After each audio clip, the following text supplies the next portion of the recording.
মোমো খেতে কে না ভালোবাসে, আর তা যদি হয় একদম ঘরে দারুণ টেস্টি উপায়ে, তাহলে তো একদম জমে যায়। শীতের রাতে গরম গরম মোমো আমার তো ভেবেই জিভে জল আসছে। আর এগুলো এত গরম ছিল আমি ছিঁড়তেও পারছিলাম না। এই মোমো বানানোর জন্য সবার প্রথমে আমি নিয়ে নিলাম 2 কাপ ময়দা। এখানে আটাও ব্যবহার করা যেতে পারে, সেই মোমো আমি আরেকদিন দেখাবো। তার সাথে নিয়েছি 1 চামচ তেল আর সামান্য নুন। এটাকে হাতের সাহায্যে একটু মিক্স করে সামান্য সামান্য গরম জল দিয়ে এটাকে ভালোভাবে আমাদের মেখে নিতে হবে। আর আটা মোমো কিন্তু একদম উইদাউট অয়েলেও করা যায়, সেটা আমাদের স্বাস্থ্যের জন্য খুবই ভালো। এই ময়দাটাকে মেখে কিন্তু বেশ কিছুক্ষণ রেস্টে রাখতে হবে।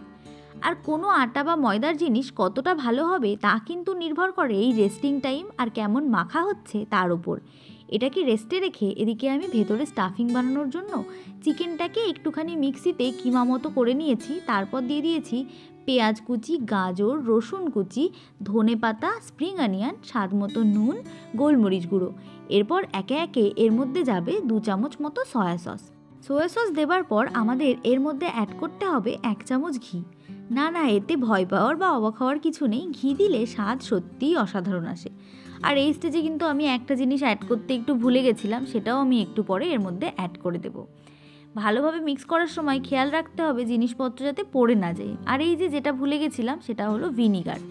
ভিনিগার দিয়ে ভালোভাবে মিক্স করে আমাদের এটাকে একটু সাইডে রেখে দিতে হবে। অনেকেই কিন্তু চিকেন মোমোর ভেতরে বাঁধাকপিটা পছন্দ করে, কিন্তু আমার কাছে বাঁধাকপি না থাকায় সেটা আমি দিতে পারিনি। আবার অনেকে এই গাজর অ্যাড করার আগে গাজরের জলটা চেপে ফেলে দেয়, এতে কিন্তু স্বাস্থ্যগুণ অনেকখানি নষ্ট হয়। এদিকে চিকেনটাকে সাইডে রেখে আমি আগে থেকে মেখে রাখা ময়দাটাকে আরেকবার ভালোভাবে মেখে নেব। এটা যেহেতু বেশ নরম করে মাখা, তাই আমি মাখবার সময় ওপর থেকে অল্প অল্প করে ময়দা আবার অ্যাড করে নিচ্ছি। এটা খুবই সফট মাখা হয়েছিল। এটাকে ভালোভাবে মাখবার পর আমি ইকুয়াল পোর্শনে এটাকে কাট করে নেব।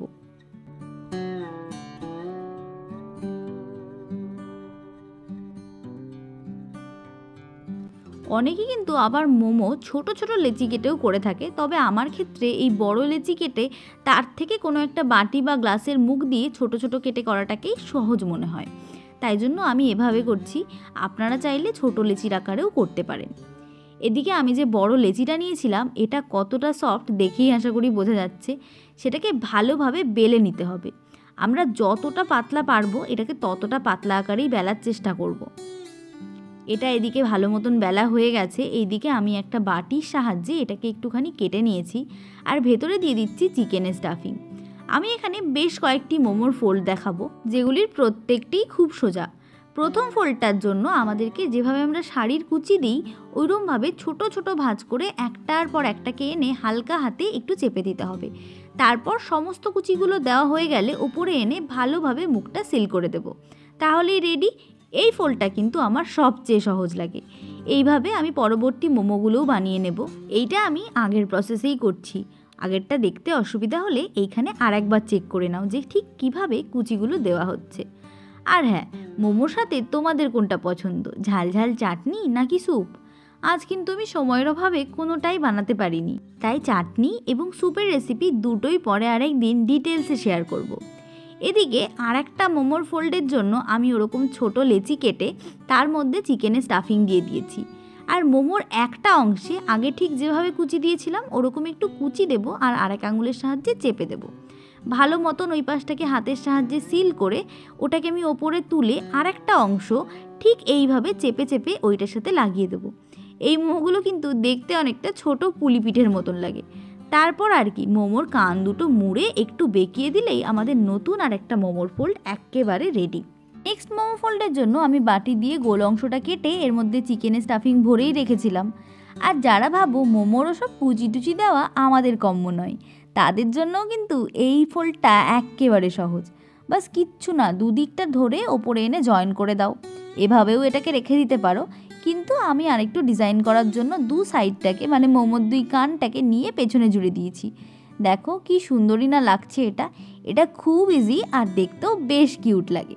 আমাদের মোমো তো তৈরি, সমস্তটা এরকম হয়েছে। এদিকে আমি এবার এগুলোকে স্টিম করব। তার জন্য কড়াইয়ের ওপর একটা ছিদ্রযুক্ত পাত্র রেখে আমি হালকা একটু তেল ব্রাশ করে দিয়েছি। তারপর মোমোগুলোকে আমি মিনিট 20 মতন স্টিম করব। যেহেতু আমি ভেতরের চিকেনের স্টাফিংটাকে আলাদা করে কুক করে নিইনি, তাই আমার এই 20 মিনিট সময় লাগছে। কেউ যদি মনে করো র চিকেন সে আবার কুক হয় নাকি, তাহলে তোমরা কিন্তু ভুল ভাবছো। এই পুরো প্রসেসে চিকেনটা খুব সুন্দর করে কুক হয়ে যায়। আর আমরা চিকেন আলাদা করে রান্না করলে যে ছিবড়ে ভাবটা অনেক সময় চলে আসে, এই র চিকেনটা দিয়ে মোমোটা স্টিম করলে তাহলে কিন্তু সেই ছিবড়ে ভাবটা থাকে না, মোমোটা খুব জুসি হয়। আর যেহেতু বললাম আমি আজকে চাটনি বা স্যুপ কিছুই বানাতে পারিনি, তাই আমি একটুখানি সসের সাথেই মোমোটাকে সার্ভ করছি। মোমোগুলো কিন্তু দারুণ হয়েছিল। অনেকভাবেই তো আমরা মোমো বানাই, তবে এই রেসিপিটা একবার ট্রাই করো, আশা করছি ভালো লাগবে। আর আজকের ভিডিও কেমন লাগলো সেটা আমাকে জানাতে ভুলো না। আর চ্যানেলে যদি নতুন হও তাহলে সাবস্ক্রাইবটা অবশ্যই করে দিও। দেখা হচ্ছে নতুন কোনো ভিডিওতে। রেসিপি রিকোয়েস্ট থাকলে আমাকে জানাতে একদম ভুলো না। Thank you for watching.